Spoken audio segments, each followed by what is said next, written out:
Containerise application बना ली जिसको हम वेरीफाई भी कर लेते हैं डॉकर पीएस के थ्रू कि हमारे पास एक कंटेनराइज एप्लीकेशन है जो अप एंड रनिंग है पिछले 2 मिनट से।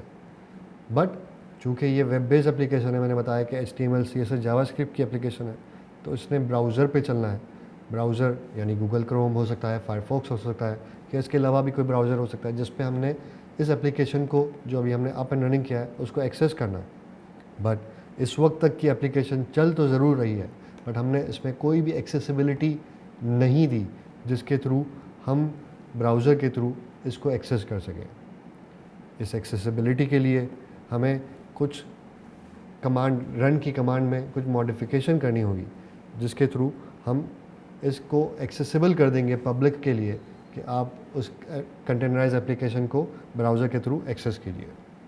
यहाँ पे मैं एक चीज़ समझाना चाहूँगा कि हमारे किसी भी सिस्टम का एक आईपी एड्रेस होता है जो कि ऐसा यूनिक आईपी एड्रेस होता है जिसके थ्रू दूसरे सिस्टम के यूज़र्स आपके सिस्टम को, आपके सर्वर को, आपके लैपटॉप को, जो भी आपका सर्वर है या लैपटॉप है उसको एक्सेस करते हैं। वो आईपी नॉर्मली कुछ इस तरह की होती है जिस तरह मैं लिख रहा हूँ 192.168.1.1, ये मुख्तलिफ नंबर्स होते हैं। इस तरह की आईपीज़ आपके सिस्टम को असाइन होती हैं और उसके थ्रू आप एक्सेस करते हैं। जब भी आप अपने इस लोकल सिस्टम की बात करते हैं तो उसका आईपी एड्रेस मुख्तलिफ होगा, मेरा आईपी एड्रेस मुख्तलिफ होगा, आपका आईपी एड्रेस मुख्तलिफ होगा। हम उस सिस्टम को एक्सेस करने के लिए इस आईपी एड्रेस से एक्सेस कर सकते हैं अपने इस किसी और सिस्टम से इस सिस्टम को। कंटेनराइज एप्लीकेशन आपके सिस्टम पे एक से ज़्यादा चल सकती हैं। जब आपकी एप्लीकेशन एक से ज़्यादा चल सकती हैं और आईपी एड्रेस एक होता है तो डॉकर इंजन को कैसे पता चलेगा कि इस आईपी एड्रेस पे जो यूज़र आ रहा है ब्राउज़र के थ्रू कौन सी एप्लीकेशन की बात कर रहा है। फॉर एग्ज़ाम्पल इस वक्त मेरे पास एक एप्लीकेशन बनी हुई है, अगर मैं एक और एप्लीकेशन बना लूँ जो कि थोड़ी देर में बनाऊँगा तो यूज़र को कैसे पता चलेगा, डॉकर इंजन को कैसे पता चलेगा कि किस एप्लीकेशन की यूज़र रसाई मांग रहा है। उसके लिए हम पोर्ट से उसको डिफ्रेंशिएट करते हैं। पोर्ट एक ऐसा, इसको एग्जांपल के तौर पे ऐसा कह दिया जा सकता है कि अगर मैं बात करूं किसी इलाके का नाम तो हम कह सकते हैं कि हाँ आईपी एड्रेस उस इलाके का नाम है। उस इलाके में अगर हम बहुत सारे मखसूस शॉप्स हैं, मखसूस घर हैं, अगर हमें किसी घर पे पहुंचना है तो हम, या किसी शॉप पे जाना है तो हम उसके लिए या तो उस घर का नंबर या शॉप का नंबर, उससे हम वेरीफाई करते हैं कि हाँ एक इलाके का नाम और उसके बाद उस शॉप का नाम जिस पे हमने जाना है। अगर आपको कोई कह दे कि किसी एक मखसूस इलाके में एक मखसूस दुकान है वहाँ पहुँच जाइए और आपको सिर्फ इलाके का नाम बता दे तो आप ऑफकोर्स उससे पूछेंगे कि उस शॉप का नाम भी बताइए जिस पे जाना है। तो इसी तरह हमारे सिस्टम का आईपी एड्रेस आप ये समझने के लिए समझ सकते हैं कि वो जो इलाके का नाम था वो आईपी एड्रेस हो गया, यानी उस जगह पे आप पहुंच गए, उस सिस्टम पे आप पहुंच गए जिस पे बहुत सारी एप्लीकेशन है, यानी उस इलाके में आप पहुंच गए जहाँ पे बहुत सारी शॉप्स हैं। अब उस शॉप्स पे पहुंचने के लिए, किसी एक मखसूस शॉप पे पहुंचने के लिए उसका नंबर चाहिए। तो इसी तरह यहाँ पे एप्लीकेशन, किसी मखसूस एप्लीकेशन पे जो कि आपके सिस्टम में है, उस तक पहुंचने के लिए डॉकर कहता है कि आप उसको पोर्ट नंबर से डिफ्रेंशिएट कर दीजिए। तो हम अब एक सिस्टम पे पहुंचे आईपी एड्रेस के थ्रू और उसके बाद चूँकि इस सिस्टम पे एक से ज़्यादा एप्लीकेशन चल सकती हैं तो हमने उसको पोर्ट से डिफ्रेंशिएट किया। आइए हम उसको कमांड को देख भी लेते हैं कि कैसे करेंगे। हम एक नए सिरे से एक नई एप्लीकेशन बनाते हैं, डॉकर कंटेनर रन। जब मैं डॉकर कंटेनर रन लिखता हूँ उसके बाद मैं ऑप्शन है कि -IT करूँ या -D फॉर डिटैच करूँ। तो मैं इस वक्त डिटैच मोड में इसको चलाता हूँ। मैं इसमें आमिर पिंगर /hello world की इमेज से, लेटेस्ट टैग के साथ की इमेज से एक एप्लीकेशन बना रहा हूँ और उसको चला देता हूँ। पर चलाने से पहले मुझे अगेन वही पोर्ट नंबर बताना पड़ेगा जिसके थ्रू मुझे इस एप्लीकेशन तक डॉकर इंजन ने पहुँचाना है।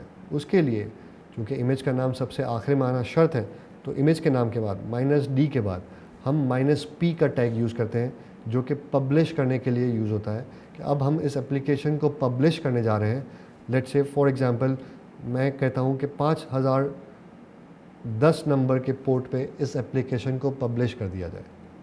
अब टेक्निकली समझने की बात वही आ गई कि हमने एक आईपी एड्रेस हमारे सिस्टम तक तो यूज़र को पहुंचा दिया, अब हम इसको technically application number, port number दे रहे हैं, यानी वो वाली एग्जांपल की बात करी जाए कि शॉप नंबर दे रहे हैं कि अब उस इलाके में पहुंचने के बाद इस नंबर की 5010 नंबर की शॉप पे आपने जाना है। तो चूँकि हमारे पास एक सिस्टम है, हमारे पास एप्लीकेशंस है, तो हम इसको इस तरह देख सकते हैं कि हमने आईपी एड्रेस से सिस्टम तो एक्सेस कर लिया, अब हम -P यानी पब्लिश कर रहे हैं 5010 पे, पोर्ट नंबर 5010 पे हमारी इस एप्लीकेशन को।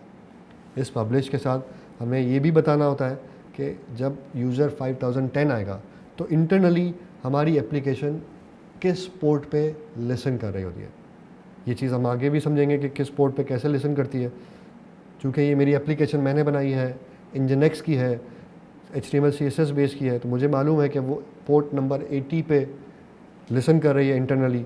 तो अब इस कमांड को अगर मैं समझूँ, -P पब्लिश कर रहा हूँ, यूज़र को ये पोर्ट मैं बता दूंगा, यानी इस एप्लीकेशन का एड्रेस आईपी एड्रेस के बाद ये हो गया पोर्ट नंबर, इस नंबर के पोर्ट पे वो लिसन कर रही है।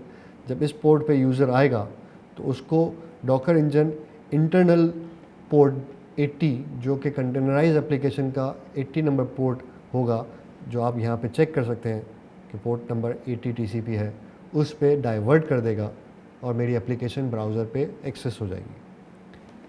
अब मैं इस कमांड को एग्जीक्यूट करता हूँ और देखता हूँ कि क्या आता है। बिल्कुल हमारी एप्लीकेशन अप एंड रनिंग हो गई। Let's try to verify it by command docker PS की कमांड से हम इसको वेरीफाई करते हैं। अगर आप देखें तो इसने एक नई एप्लीकेशन बनाई, 15 सेकंड पहले बनाई। इस दफ़ा पोर्ट चूँकि हमने दिया था उसको, तो आप चेक कर सकते हैं कि इसने बताया 5010 पे जब भी आएगा, आप देख भी सकते हैं कि एरो की से इशारा बनता है कि 5010 पे जब भी आए उसको डाइवर्ट करना है TCP पोर्ट 80 पे। इस दफ़ा इसने कोई एक नए नाम का कंटेनर उस पर नाम असाइन किया। अब हम ब्राउज़र पे आते हैं और चेक करते हैं कि क्या हमारी ये एप्लीकेशन एक्सेसिबल है यूज़र्स तक या नहीं। हम ब्राउज़र की विंडो पे आ गए हैं। चूँकि ये मेरा अपना सिस्टम है तो उस पर आईपी एड्रेस अगर मुझे ना भी मालूम हो, या आपका अपना, अगर मेरी कमांड्स को आप फॉलो कर रहे हैं, तो अगर आप अपने ब्राउज़र पे, अपने सिस्टम के ब्राउज़र पे आ गए और आप आईपी एड्रेस आपको नहीं भी मालूम, तो आप लोकल होस्ट के थ्रू, LOCALHOST के थ्रू आप अपने सिस्टम के आईपी एड्रेस को एक्सेस कर सकते हैं, जिसके बाद पोर्ट का नंबर आना है। पोर्ट का नंबर आपको याद होगा, थोड़ी देर पहले हमने कमांड में लिखा, क्या लिखा था? 5010। अब मैं इसको बता रहा हूँ, अगर मैं उसी एग्जाम्पल से, जो मैंने बेसिक एग्जाम्पल दी थी कि हमारे इलाके का नाम यह है, उस पर जाने के बाद शॉप नंबर इस पर पहुँच जाओ। अब इसको अगर हम डॉकर की ज़बान में समझें तो हमारे सिस्टम का आईपी एड्रेस, क्योंकि मेरा पर्सनल सिस्टम है, आपका भी पर्सनल होगा, अगर पर्सनल नहीं होता, कोई सर्वर होता, तो यहाँ पे हम कुछ इस तरह की आईपी एड्रेस लिख रहे होते और इसको चलाते और यहाँ पे कॉलन देते और एक्सेस करते। चूँकि ये हमारा लोकल है तो लोकल होस्ट सिस्टम हम लिख लेते हैं, लोकल होस्ट कॉलन 5010। जब आप इसको लिख के इंटर करेंगे तो आप देखेंगे कि मैंने जो एप्लीकेशन बनाई थी हेलो वर्ल्ड की, वो बेसिक एप्लीकेशन आपकी स्क्रीन पे इस वक्त नज़र आ रही है। चूँकि आपने अभी अगर मेरी ही इमेज को यूज़ किया है तो आपकी स्क्रीन पे भी सेम चीज़ ब्राउज़र पे नज़र आ रही होगी। यही वो ब्यूटी है डॉकराइज एप्लीकेशन की, अगर वो मेरे सिस्टम पे जिस तरह चल रही है, आपके सिस्टम पे भी विदाउट एनी एरर्स इसी तरह चलेगी और वही एप्लीकेशन का लुक देगी जो मेरे इस लैपटॉप पे इस वक्त नज़र आ रहा है।